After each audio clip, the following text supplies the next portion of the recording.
The next idea is a de-ambitioning of movement, this idea of being versus becoming.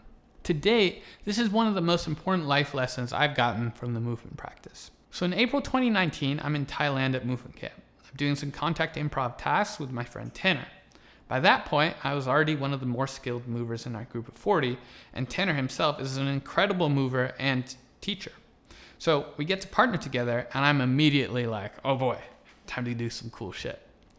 In contact, it's incredibly rare that you get a partner who's strong, especially a partner who's strong and mobile and an intelligent mover.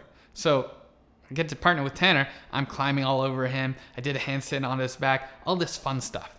And the teacher, Shai Farhan, comes over to me, and I'll never forget this. She says gently, "It seems like you're thinking about what you can do. And I wonder what could happen if you instead focus on working with what's already there." And of course, I'm a skeptical guy. I'm thinking in my head, then how am I going to do all this cool stuff? But nevertheless, I tried it.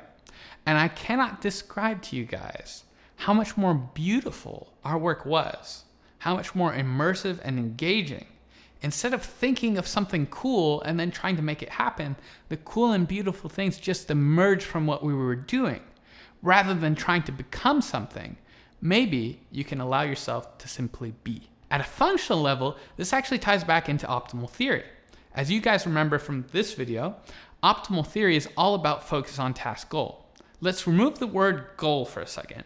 And basically, optimal theory says our performance and learning of a task will increase with anything that will increase our focus on the task and decrease with anything that subtracts from it. Here's the thing, we have limited attentional resources. And actually, thinking about what you could or should be doing while you're doing the task actually detracts from the attention and focus allocated to that task, and hence your performance and learning of it. So it's this beautiful paradox. If you don't care about the task, you're not going to do or care about it, so of course your performance will be zero. But if you care too much about the task, you might start thinking about what you want to do. And any attention you allocate towards what you should or could be doing to perform better during the task will actually make you perform worse and learn slower. So this paradoxical idea of the de-ambitioning of movement is that if you want to actually perform your best, you have to actually release your ambition of what you want to do and instead be fully immersed in the task and what's actually there happening around you. But that's just while you're doing a movement. On a wider scale, this starts to touch on the Buddhist philosophy. Attachment is the root of all suffering.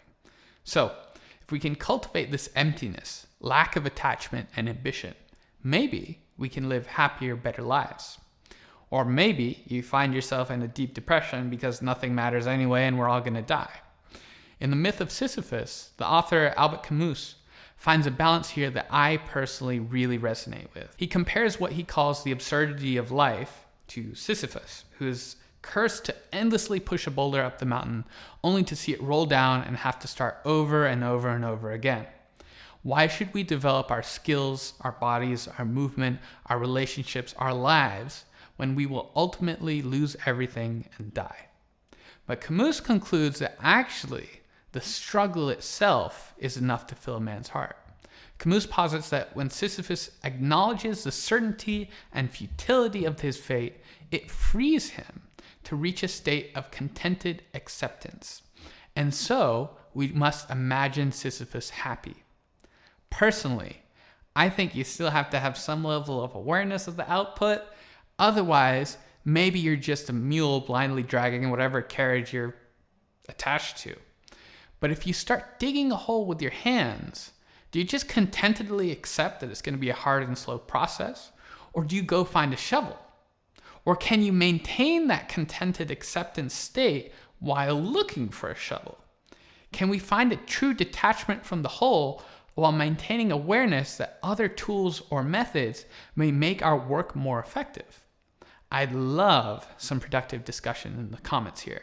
This is something I think about all the time. Check out my Intro to Movement series here, our channel memberships, or come train with me in San Francisco. Have a great day.